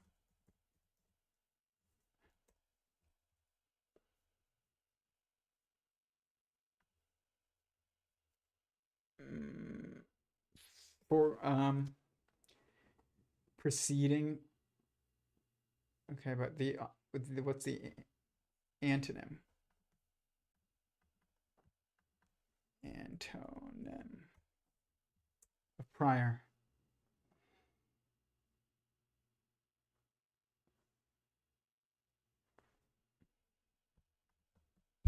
Succeeding. Subsequent. That's a subsequent to creation of multiplicity of sentience. God now can experience loneliness, or because he can experience that there are others, and also that there is no one else like him. Probably that's probably kind of lonely, but God is the only being that has ever really been alone, where like no one else, there was no one else. And God also was the only being that experienced, and whose experience was meaningless. It's a better way of putting it than saying experienced meaninglessness. It's God is the only being whose experience was meaningless at some point prior to creation. Means he was meaningless. Because who is there to impact? And that's what defines meaning, is sentience, impact on other sentient beings. It means like fundamental impact. What is when people say I want to be meaningful? Okay, what do you really mean? Like, I want to be impactful beyond myself. Okay, well, is there, that means like you want to maximize the beyond yourself part of that too, which means like you want to be as bedrock and as expanded as possible, and simultaneously. And that means that it's that which is fundamental, what is the fundamental nature and structure of existence itself is sentience. That means like that's the constraint and definer of that which is meaningful, most truly meaningful, is like the context of meaning is sentience, and it's like impact on other sentient beings. Impact on yourself is not intrinsically meaningful, because otherwise why would you even have a term to describe the feeling of or the desire for meaning? But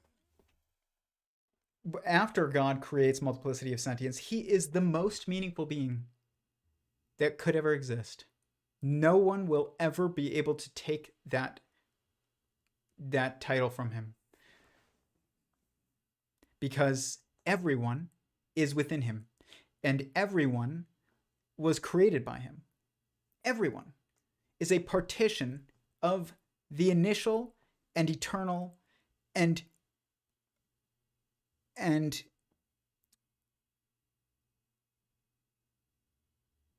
I don't even want to say infinite, but and ever present sentient being that is God. Every one of us. And I thought about like will is the desire to do that which is not being done. That works within creation because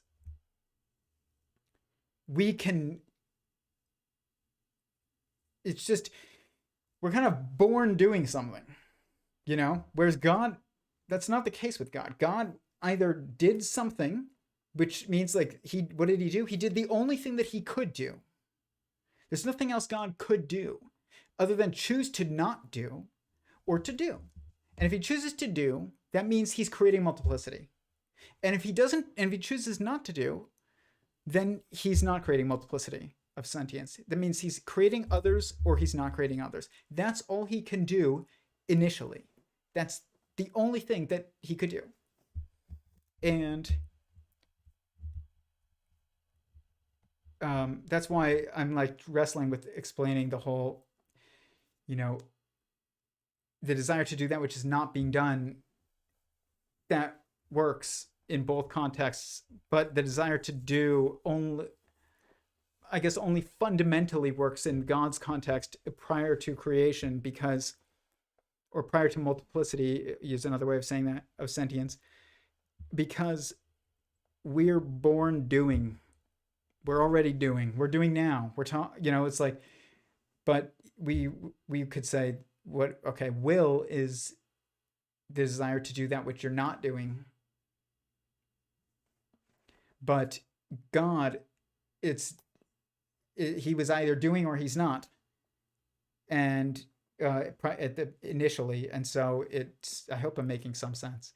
If not, think about it. Hopefully you can figure it out. But because I'm failing at explaining it, but maybe not.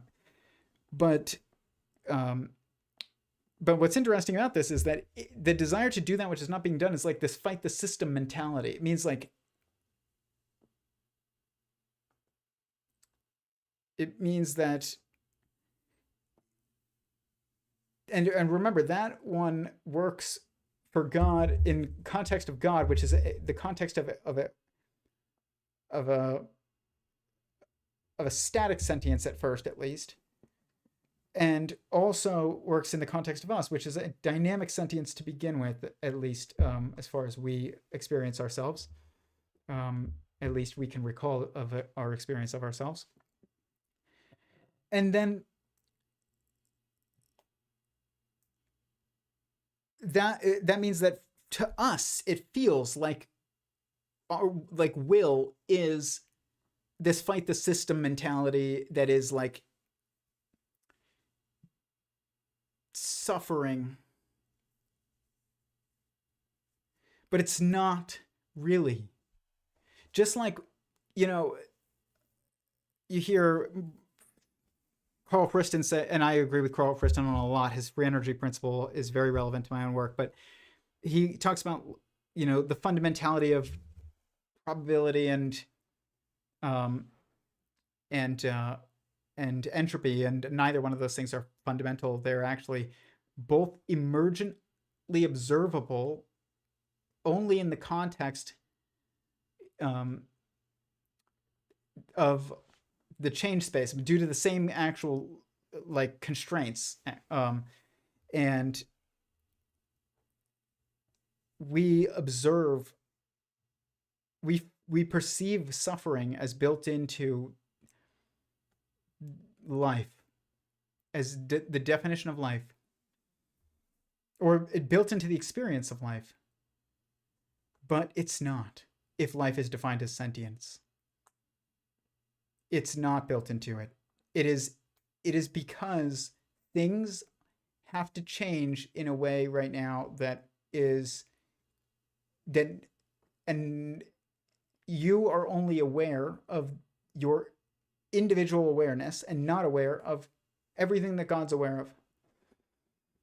And I was thinking about this, and I'm thinking, you know, I read something today that was like, God answers all prayers essentially, and that doesn't mean he gives you exactly what you want from every prayer, but like he would address them at least. But imagine you said, I pray that I want my child to I don't know, maybe you say, I pray I want that I am able to make this contribution to science, or I pray that I am able to give my child a stable financial inheritance or something. I don't know, like, or I pray that I'm able to help someone permanently in their life. And then imagine you die, and before you were able to accomplish these things from your perspective. But imagine if God saw that the impact of your life and how it occurred, he made it partially, like, we have our own will too, but he also has his own will, and his will supersede ours. Just like, my will supersedes my dog's will. If my dog has the desire to eat food off of our table, I can stop him, with putting him in a crate or something. God, imagine God knew that he was going to make it so that your life was going to impact somebody in that positive way that you were hoping. And you maybe perceive that after you die. You see the grand plan of how your life actually will accomplish what you wanted to accomplish, what you couldn't see in the moment, but now you can. That sounds like peace. and sentience, not suffering and sentience. I think suffering is due to our limited perspective within the context of being inside other sentient beings, including sentient creation, including, sentient existence as well at the top, which is God. And being among other sentient beings, not being able to perceive their perspective, them not being able to perceive your perspective, this is what causes suffering. It's the disunity of us. And the distrust that we have from our disunity. It's not life, or it's not sentience. And I would say it's not life. Even in the definition of being embodied in the change space, I don't think that is intrinsically means that, even in that context, that life is suffering. Life is growth and change and experience woven together as, different aspects of one thing that is being, a being. In sentient singularity theory, it divides the two different ways of categories of that which we perceive as existing. One of them we perceive firsthand as existing. The other one we perceive as secondhand as of existing, or third person, which is like, and it's things and beings. You perceive things around you. You perceive being within you, or as you. And so there are beings and things. And in sentient singularity theory, things are, they come from beings. They are defined by beings. They are perceived by beings. They are created by beings. But beings do not come from things. I mean, they don't come from things that are not beings. That's what I'll say. Beings do not come from things that are not beings, but things come from beings that are beings, or things come from things that are beings. But things do not even exist to things that are not beings. There's no awareness. And so, but I think about God, and like, what is core definer of God is the desire to do, will. It's also the definer of us, in a way. And every living being that we know to be living has a desire to be, which is also to do fundamentally, but it is to do that which is not being done in the more confined context. It is also that which is do that which is not being done in the non-fundamental context of navigating creation. But that might seem like it's suffering if you say it as the desire to do that which is not being done. It's a fight the system mentality. And to some degree, it might be, because God is one. Oneness is his nature, because existence itself, we're talking about sentient existence, it has a nature of oneness because it's defined as one. Existence is all that exists. And so that's the nature. Or it's the structure, which is that constrains the nature, which is sentience. And God, if the nature of God is oneness, essentially, or the initial structure of God is oneness, and his nature is kind of oneness, because that is the nature of sentience. It's funny because, like, you could say that the nature of fundamental existence is sentience, but you could say that the nature of sentience is oneness. It's internal oneness, or it's like it's informational oneness. And so you are you. You are not someone else. That doesn't mean you aren't connected or any part of and one within a bigger being. You could say it, but when people say you and me are one, no, you and me are you and me, but you and me are one in God, because God is one and we're inside of God. Just like a red blood cell in your body and a white blood cell are not one. They are, one is a red blood cell and one is a white blood cell. They are different cells, but in you, they are one. They are one in you. You have to change your perspective. This is what philosophy is. It is, I've said this many years ago on here, is that my first philosophy class and only philosophy class I ever took, I was like, I didn't want to take it because I just had to for my major, which was finance, which I'm not very interested in now. But I didn't know what to go to school for anymore. So I was like, whatever makes money. And so I went into finance. And then I didn't go into finance when I left school. But I had a requirement for that I had to meet. And one of the classes that met it, that was still available, was the ethics of healthcare, philosophy, like 300 something. And I thought philosophy sounded so boring. I was like a biology guy. I was a science guy. And I was like, that's not science. That's like weird, religion almost. And I took it, and it ended up being my favorite class. And I was better. I was the best in the class by far. And that's a rare thing. That's only happened to me. I mean, that year it kind of happened to me a lot, but prior to that, maybe it had happened once in my entire scholastic life. We don't have like the biggest history of being a good student, partially because I don't like doing homework, but and I thought it was I thought it was irrelevant, most of it, which it was, and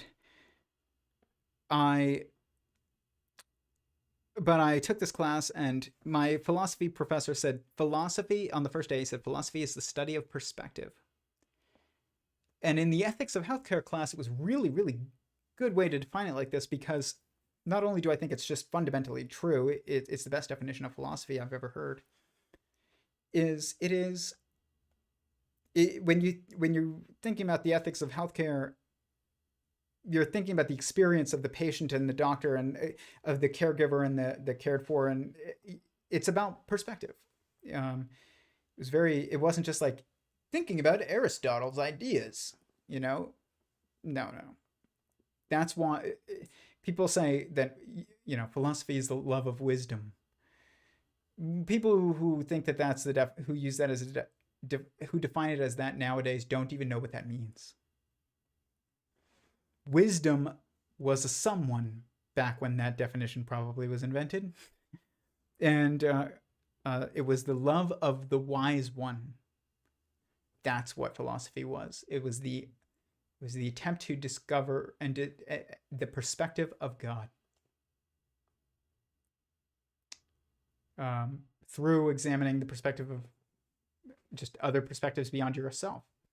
And now it just really means, like, people think it means, like, I think operatively they seem to think it means to love studying Aristotle's ideas. And because he was wise, because he was Aristotle, we're still talking about him. So, or Isaac Newton, or, Plato, or whatever. Studying their ideas is not really necessarily philosophy. It could be part of it, but it's not actually intrinsically philosophy. Philosophy is thinking rigorously, studying rigorously, you could say, perspective. And I would say that the original definition of the love of wisdom, like fundamental wisdom, which really means like the love of the wisest one, which is God. I think that's philosophy, but not like studying Aristotle. That's not philosophy. Um, and just like, you know, memorizing, I mean, I'm an expert on like reptiles, and it's not to, you could memorize all the names of every lizard and snake on earth, and that in and of itself is not the study of reptiles.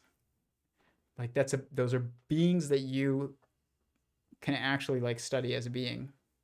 Um, and there's many ways to approach that, but like learning to memorize certain things, just like terms and labels and things, that's not really, you haven't bridged the gap into studying the thing itself. You're like studying the labels of the thing. And we kind of like done this kind of weird thing in philosophy that's kind of similar. It's not a good example, I know that. I really wish I had a better one right now, but I can't think of it because it's getting late. But philosophy is not what it used to be. I think it used to be, to love wisdom meant to love the wisest one. And that was the one that is all knowing. All knowing doesn't mean knowing, doesn't mean you don't learn either. Like if you think about Stephen Wolfram's what is it? Computational irreducibility principle. It is a true principle. It's that which to know that, to know something about that which, you can't know something about that which doesn't exist yet, and it must be made to exist in order to be known. And so God can be infinitely growing in his wisdom and always be all wise, meaning he knows everything that there is to know in any given moment, because he is existence itself and he can see it all. Like, and but that doesn't mean that more cannot be made within him by making more people and more birds and more, marriages and more, anything that extends sentience and grows sentience, the number and the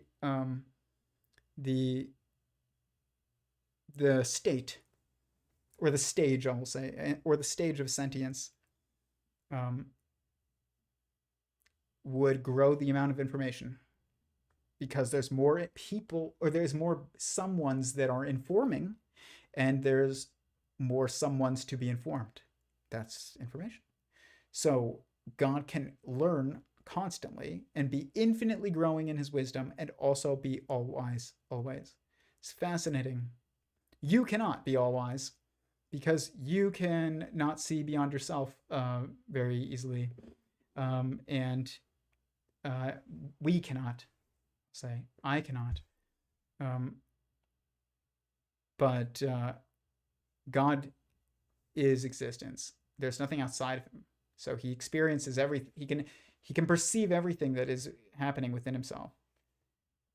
We cannot perceive that which is outside of ourselves, because there actually is that which is outside of ourselves. There is not anything that is outside of God. Again, this is a constraint that has created a degree of freedom for him that he has, that we don't, because he has a constraint that we do not have. It's fascinating. I've always been just obsessed with zoology, and I kind of realized that I've become so fascinated with the thing that is God too, which is the being, the thing about him, his body, I guess. Like, you could say you're fascinated by birds, and it's like you're fascinated by the bird, and also like the structure of it, the structure of a bird, the functions of it, the biological functions. How does it live? How does it eat? What does it do? And how does it look? And I've realized that we're inside this organism that is the most beautiful, most powerful, most loving being that exists. and we are inside it, which means we can't look at it from the outside. But when you start to think about like the structure of God, and I just started to like God is a species unto himself that is the most amazing species that exists. But uh, but the more that you study that also, and the just the fascination that I have with that as a pursuit, I also it's also just important, and also I think it's inevitable, or is that to fall in love with also that being, as in as a someone, just like you love your parents. Like I think about God more and more as like a father, like in a father figure type of way. And I mean, I have a father, and he's a very good father. But like the super father is even more important. And um, you know, to love is not just a feeling. It's it's an action, and the implications of theism in having this renaissance, I think, is going to be one that we kind of already think about all the time, which is that there's certain responsibilities and morals and things that we all have, that are not religion, specific. They're like, universal things. But that is the implication of fundamental reality being a someone, is like we are subservient to that someone, we are subject to that someone, and we are also we also are indebted to that someone, because we wouldn't exist without that someone choosing to go against their nature of oneness to create multiplicity of sentience. It's amazing. Anyways, please hit the like button if you found this interesting. If you are not subscribed, please subscribe. I really appreciate everybody that's on here. I went back and forth on what to talk about tonight, and I realized I didn't want to do any commentary. I wanted to talk about God. Last minute, I realized this about like 30 minutes before I got on here, because I was planning on doing a stream about Neuralink. So I was basically planning on doing a stream about the Antichrist, and instead we're talking about God. So I think that's better. It's and especially now, this time of year is one of extraordinary change. And if you are following the news, it seems like that is being backed up as the experience of many people. And maybe you can ask yourself if that's also been your individual experience. And that I'm looking forward to a new period, but you have to exercise that will a little bit, and do that which is not being done, which I have many plans for regarding this stream. So please subscribe, hit the bell notification. If you would like to join our Discord discussions, they are every Sunday now. They used to be on Wednesdays. Now they're on Sundays in the afternoon, around like 2 to 3 p.m. Central Time. If you would like to be a part of those calls, they are open and informal, and we can talk about anything that you want to talk about. You can private message me on Instagram, either at Theory of Everyone or at Tyler Marshall Goldstein, and I will send you the link to join those calls. Everybody is welcome. And like I said, I will not be here next week because my brother is getting married. But I will be back after that. Thank you, everybody, for staying up late and listening to me ramble. With that, peace.